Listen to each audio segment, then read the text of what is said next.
A very good morning to all our SABC News viewers once more as we welcome you back to the University of Fort Hare right here in East London. We've just had a word with the Minister of Higher Education, Ms. Hlengiwe Mkhize. Of course, she's here to interact with the students to find out about some of the challenges they face, particularly with NSFAS, and of course, as we are moving over to free higher education for the poor on how they are to address that going forward. She's going to explain that to the students, and of course, we'll also have a chance to get that interaction. But at the moment, we are joined by some of the beneficiaries of NSFAS, a funding process that has been running in South Africa for a while now, that has benefited a lot of poor people from poor backgrounds to attain higher education, and that has helped them to change the lives of their families, not just themselves, breaking the bounds of poverty and ensuring that they are living a better life. And we are now joined by a brother who's a fourth-year University of Fort Hare student, who's also a beneficiary of NSFAS. Very good morning to you. The name again? I'm Yamkela Puye. And you are doing? I'm doing PK. But tell me, how has NSFAS helped you and some of the challenges you've faced over the years? NSFAS, since 2013, I've passed my matric in 2013.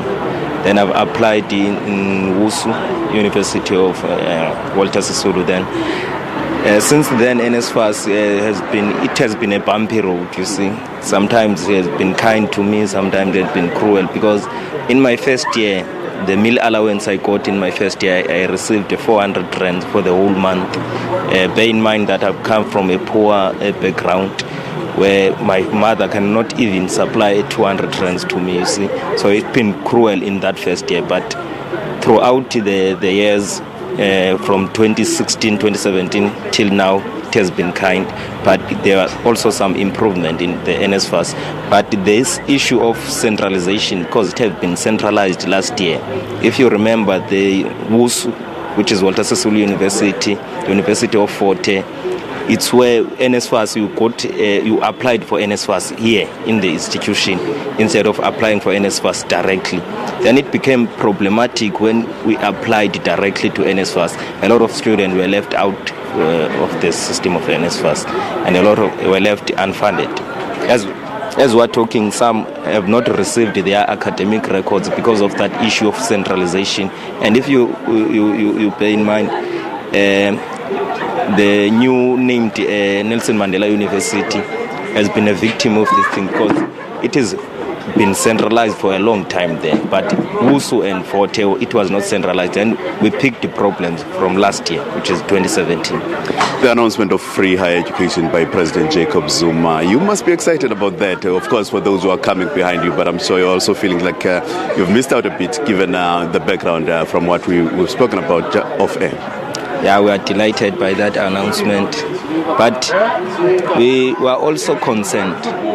We are also concerned because a lot of people who have done research are telling us a lot of stories. We are concerned about the country. We are not only excited about the funding or the model that, okay, we are going to receive free education. But if we receive free education, then there is a chaos in terms of the economy. So we are also concerned about how is it going to be funded, you see. Taxi, you're worried about taxes. I'm sure you're going to start getting away. Now, yeah, we are going to be in the working field very soon, yeah. So worried. Wonderful. So let us allow you to get back and move over to UCC next to you. My sister, a very good morning to you. Tell me, how do you feel about interacting with the Minister of Higher Education?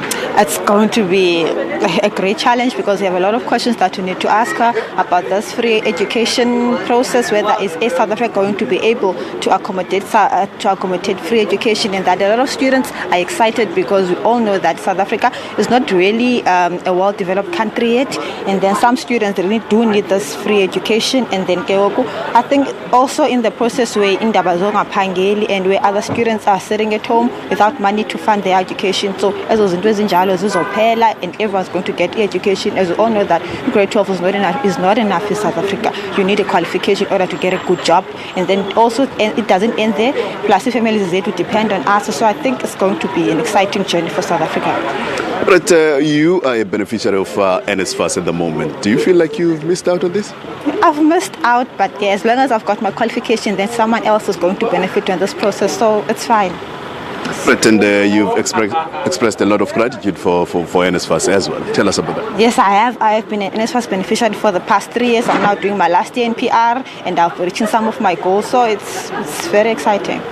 But you've also expressed some concerns about this free higher education. You'd expect that given the matches that we've seen from students, you'd be excited that the announcement has been made. Why are you sounding so cautious? No, I am excited, but it's just that, no, there won't be any more strikes now. We'll be getting a free education. So there are no concerns. I'm just positive. Wonderful. Ma'am, thank you very much for your time. Well, there you have it from some of the students. Of course, speaking to some of them off the record, of course, we couldn't accommodate all of them. Some of them have really expressed some serious concerns about the announcement of higher education. Yes, they are excited about it, but given the fact that a lot of them are about to join the workplace, they are concerned that maybe it might bite back on them on taxes and things like that. But we'll explore this question a little further, and I'm sure a lot of people have got a lot of opinions all across the country. But with that, allow us to link to an ad break, and that's it from us from the University of Fort Hare for now.